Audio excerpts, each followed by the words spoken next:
महापालिका निवडणुकीकरिता महाविकास आघाडीच्या जागा वाटपाची चर्चा अंतिम टप्प्यात असून उद्धव सेनेच्या वाट्याला 50 जागा, राष्ट्रवादी शरद पवार पक्षाकडे 40 ते 45 जागा, मनसेला 25 ते 30 आणि काँग्रेसच्या वाट्याला 15च्या आसपास जागा येणार असल्याची माहिती सूत्रांनी दिली. ठाण्यात मागील काही दिवसांपासून महाविकास आघाडीच्या चर्चा सुरू आहेत. काँग्रेसने 35 जागांचा प्रस्ताव दिला होता, तर राष्ट्रवादी शरद पवार 50 जागांसाठी आग्रही होती.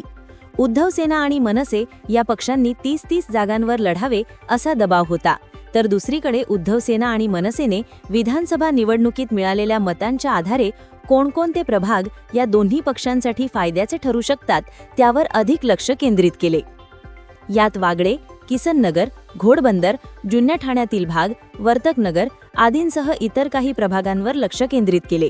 तिकडे कळवा, मुंब्र्यात मोकळीक मिळावी अशी अपेक्षा राष्ट्रवादी शरद पवार पक्षाने केली. काँग्रेसनेही मुंब्र्यातही काही जागांवर दावा केला. तेथे राष्ट्रवादी शरद पवार पक्ष काँग्रेसला काही जागा सोडण्यास तयार असल्याचेही बोलले जाते. महाविकास आघाडीतील पक्ष तडजोडीच्या जवळ आल्याचे सांगण्यात आले.